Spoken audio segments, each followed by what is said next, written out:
kan memeriksa, mengadili dan memutus, sehingga ada sebuah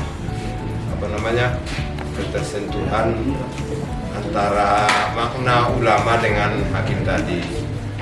Kalau dilihat masyarakat itu tetap membenturkan antara kata ulama dengan hakim itu gitu. Artinya masih tetap ada tantangan-tantangan bagi hakim itu dari beberapa pemohon-pemohon adanya ulama-ulama, apalagi klasiknya ada mazhab 4 itu. Ada juga yang kalau di Timur Tengah itu kita terkenal dengan 5 mazhab juga ada ya kan. Mazhab Taimiyah yang pertama ya setahu saya. Nah, ini di kalangan kita peradilan agama tetap di masyarakat itu muncul bahwa adanya pengaruh besar ulama itu terhadap yang akan kita periksa, yang akan kita adili dan sampai kita buat keputusan gitu kan. Artinya Islam berkembang di Indonesia ini kalau kita lihat dari sejarah datangnya Islam semua itu bukan bukan hal yang biasa, luar biasa dulu. Begitu ulama-ulama masuk ke Indonesia ini memperjuangkan Islam itu meluas di Indonesia kan gitu. Jadi ini paradigma yang membuat masyarakat itu tetap berkokoh untuk yang disebutkan ulama itu lebih ke depan daripada yang apa akan kita putuskan dalam peradilan itu. Ini yang artinya apakah ini memang sudah ciri khasnya Islam di Indonesia atau bagaimana? Contoh yang baru-baru ini juga pernah saya sampaikan secara bincang-bincang bahwa MUI tetap mensahkan cerai di luar itu sahkan gitu. Sementara kita dengan hakim kita peradilan agama itu terbentur. Sementara di kunjungan kawan-kawan kita yang yang terakhir ini Pak Ketua ke Turki ya, kemana Pak Ketua yang baru-baru ini kawan-kawan ke Qatar. Ternyata di sana isbat talak itu ada kan gitu. Mungkin itu Pak narasumber. Terima kasih. Assalamualaikum warahmatullahi wabarakatuh. Selamat pagi Pak Wakil, selamat pagi Mbak Alia. Baik, terima kasih atas kesempatannya. Saya mau bertanya saja Pak pada intinya. Tadi kan Bapak menjelaskan beberapa asas ya dalam menyelesaikan masalah, khususnya di peradilan seperti itu. Pertanyaan saya, memungkinkan atau tidak Pak bila asas-asas itu bertentangan atau bersinggungan? Bila memungkinkan, bagaimana ya Pak ya cara menyelesaikan itu atau cara kita menghadapi situasi seperti itu? Terima kasih Bapak, mohon pencerahannya. Terima kasih pertanyaannya. Yang pertama pertanyaan dari Pak Hasanuddin ya tadi. Terkait itu tadi ada semacam benturan antara ulama dengan hakim dalam hal penerapannya di Indonesia. Memang berbagai permasalahan hukum yang ada di Indonesia itu ada dua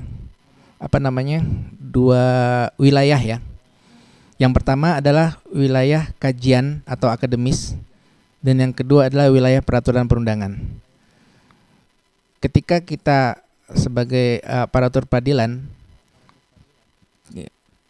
itu merupakan tugas kita untuk menampung kedua wilayah tadi. Walaupun apabila terjadi perbedaan antara kedua wilayah tadi, tentu yang kita utamakan adalah yang berdasarkan pada peraturan perundangan yang berlaku di Indonesia.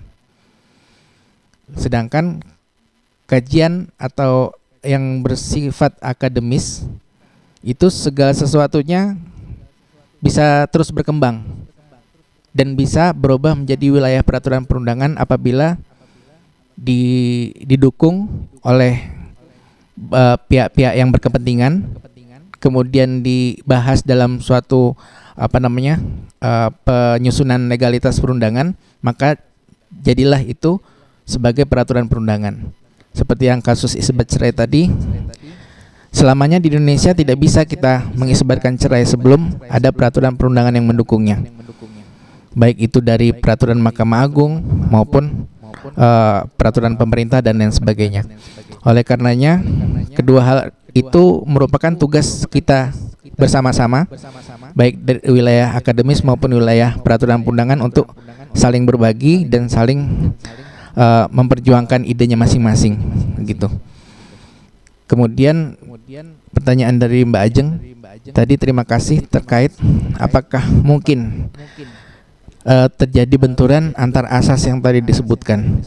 Ya, bisa jadi itu, walaupun belum terfikirkan saat ini, bisa jadi suatu waktu terjadi benturan antara asas yang satu dengan asas yang lain. Tapi dalam Islam, karena kita membahas tentang asas peradilan dalam Islam, itu ada yang namanya maqasidul am atau maqasidus syariah. Tujuan hukum Islam secara umum itu adalah bermuara pada kemaslahatan umat.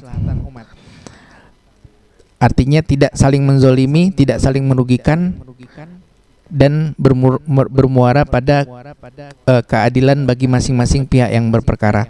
Jadi kalau seandainya asas itu terjadi pertentangan, maka tentu kita akan mengambil jalan yang paling maslahat di antara kedua hal yang bertentangan tadi.